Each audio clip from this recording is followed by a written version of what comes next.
সৰ্থেবাৰীৰ কাঁহ পিতল জগত বিখ্যাত। কুমাৰ ভাস্কৰ বৰ্মাৰ দিনতেই সৰ্থেবাৰীৰ কাঁহ পিতলৰ শৰাই সফল আগবঢ়োৱা হৈছিল কনৌজৰ ৰজালৈ, অৰ্থাৎ তাহানিৰ দিনৰ পৰাই উপহাৰ হিচাপে এইসমূহ সামগ্ৰী ব্যৱহাৰ কৰা হৈছিল।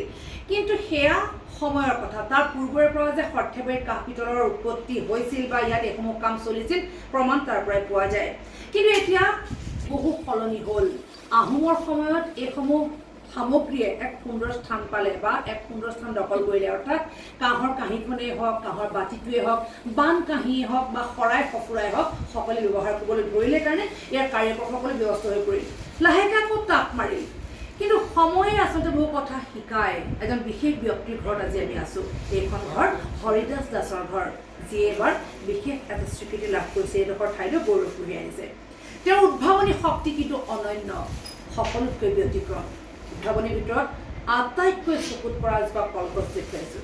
কলগছজোপা চাওকচোন, কলপাত খিলা হাতেৰে সম্ভৱ যেন ভাবেনে, যেন মেচিন নিৰ্মাণ কৰা এখন কলগছ বা কলডিলটো।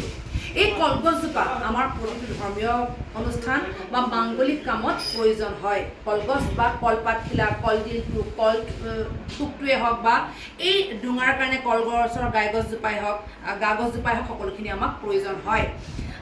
এতিয়া এই কলগছজোপা যদি আমাৰ ঘৰত থাকে, তেন্তে আমি ভাবিম যে আমাৰ ঘৰখনে এটা সুন্দৰ স্থান, ঘৰখনত এটা সুন্দৰ স্থান কলগছজোপাৰ কাৰণে আছে।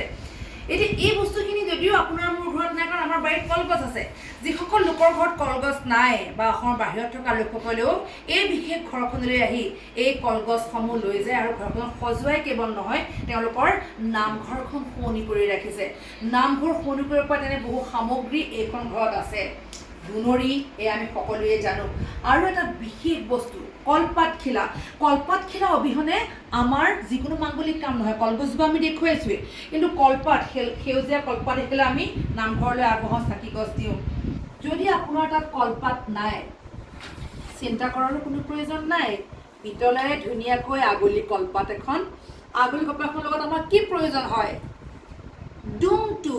ডোম অবিহনে আমাৰ কোনো ধৰ্মীয় কাম কাজ সম্পন্ন নহয় বা পূজা পাৰ্বণত আমাক ডোমটো বা আগলি কলপাত খিলা লাগেই। যদিহে আপোনাৰ নাই, তেন্তে এইখিনি সামগ্ৰী ইতিমধ্যে বহুতৰ ঘৰ শুৱনি কৰিছে, কেৱল নহয় বহুতে এইখিনি সামগ্ৰী ব্যৱহাৰ কৰিছে। অৰ্থাৎ এইখন ঘৰত এইসমূহ সামগ্ৰীৰ উদ্ভাৱনী শক্তি আছিল বাবে আজি বাছনিৰ তালিকাত হৰিদাসৰ নাম। এক বিশেষ গহনা, এক বিশেষ গহনা। পূৰ্বতে চাগে ৰজা মহাৰাজাসকলে এইসমূহ গহনাই, আমাৰ কাঁহ পিতলৰ গহনাই হয়তো পিন্ধিছিল, বা অসমীয়া সোণ বুলি যিটো কেঁচা সোণ বুলি কওঁ, কেঁচা সোণৰ গহনাৰ উপৰি এইসমূহ সামগ্ৰী এটা সময়ত ব্যৱহাৰ হৈছিল। সেয়ে হৰিদাসে সেইসমূহ সামগ্ৰীৰো চানেকি এইদৰে ৰাখিছে আৰু এইসমূহ সামগ্ৰী তৈয়াৰ কৰিছে। এতিয়া আপুনি মই হয়তো পিন্ধা নাই বা নাজানো, কিন্তু এইসমূহ সামগ্ৰী ক'লৈ গৈছে জানেনে? ইতিমধ্যে বহিৰাজ্যৰ বিভিন্ন লোকে বা মহিলাই এইসমূহ সামগ্ৰী খুব সুন্দৰকৈ আঁকোৱালি লৈছে, পৰিধান কৰিছে। ফটোসমূহ ভালদৰে চাওক।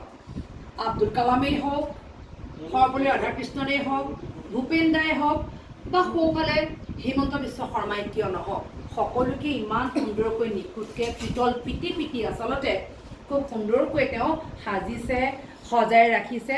আৰু সেইসমূহ সামগ্ৰীৰ কাৰণে হৰিদাসৰ নাম আজি এখন বিশেষ তালিকাত, আৰু হৰিদাসৰ এক সুকীয়া স্থান আছে।